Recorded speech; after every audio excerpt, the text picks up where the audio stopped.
మీ వ్యక్తి నుంచి విడిపోయారా? పదే పదే ఆ వ్యక్తి గురించి మీరు ఆలోచిస్తున్నారా? అసలు ఏం జరుగుతుంది మీ జీవితంలో? సో చూద్దాము. మీ నుంచి విడిపోయిన వ్యక్తి మళ్ళీ మీతో కలిసే అవకాశం ఉందా? మళ్ళీ వారు మారి మీ జీవితంలోకి వచ్చే అవకాశం ఉందా? ఓకే, ఇది secret Indian tarot deck. All major arcanas ఉంటాయన్నమాట. చూద్దాము. సో ఈ రీడింగ్ని ముందుగానే క్లెయిమ్ చేసుకోండి. ఈ రీడింగ్ అనేది మీకు రెజినేట్ అవుతుంది. Justice, the emperor, the hierophant.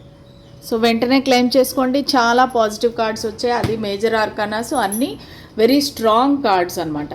So justice, మీకు ఖచ్చితంగా న్యాయం అనేది జరుగుతుంది. ఈ వ్యక్తి మీ దగ్గరికి రావటము, రీయూనియన్ జరగటం అనేది నాకు క్లియర్గా కనిపిస్తుంది. సో మీ ఇద్దరి మధ్యలో ఒక రకమైన సంభాషణ అనేది జరుగుతుంది, కమ్యూనికేషన్ వస్తుంది. ఇద్దరు క్లియర్గా కూర్చొని మాట్లాడి సో ఏం ప్రాబ్లం ఉంది అని డిస్కస్ చేసుకొని దాని తర్వాత ఒక బ్యాలెన్స్ అనేది ఈ కనెక్షన్లో మీరిద్దరూ కలిపి తెచ్చుకున్నాక ఖచ్చితంగా మీరిద్దరూ రీయూనియన్ జరుగుతుంది. ఇక్కడ 2 మ్యారేజ్ కార్డ్స్ అనేవి వచ్చాయి. సో మీకు ఖచ్చితంగా న్యాయం జరుగుతుంది. మీరు ఇంతవరకు ఏంటంటే నాకు అన్యాయం జరిగింది, నా తప్పు లేకుండా నా వ్యక్తి నన్ను వదిలేసి వెళ్ళిపోయారు అని బాధపడుతుంటే కనుక ఖచ్చితంగా మీకు న్యాయం జరుగుతుంది, బ్యాలెన్స్ వస్తుంది. మీ ఇద్దరి మధ్యలో ఒక అండర్స్టాండింగ్ అనేది వస్తుంది.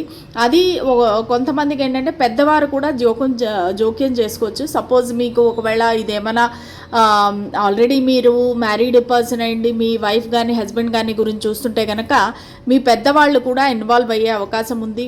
మీ తండ్రి స్థానంలో ఉండేవారు కానీ ఈ కనెక్షన్ గురించి మాట్లాడి మీ ఇద్దరికి మీ ఇద్దరి మధ్యలో ఉండే మిస్అండర్స్టాండింగ్స్ అన్నీ తుడిచిపెట్టి మళ్ళీ రీయూనియన్ అయ్యేలాగా చేయొచ్చు.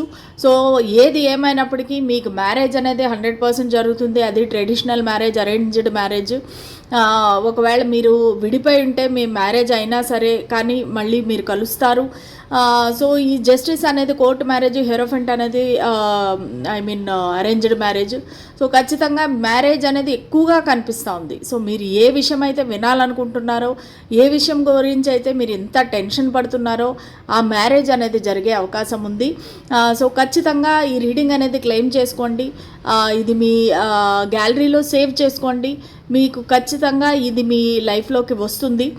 మీ మ్యారేజ్ అయినాక కావాలంటే ఆ రీడింగ్ని అన్సేవ్ చేసుకోండి. Okay, thank you so much. God bless you.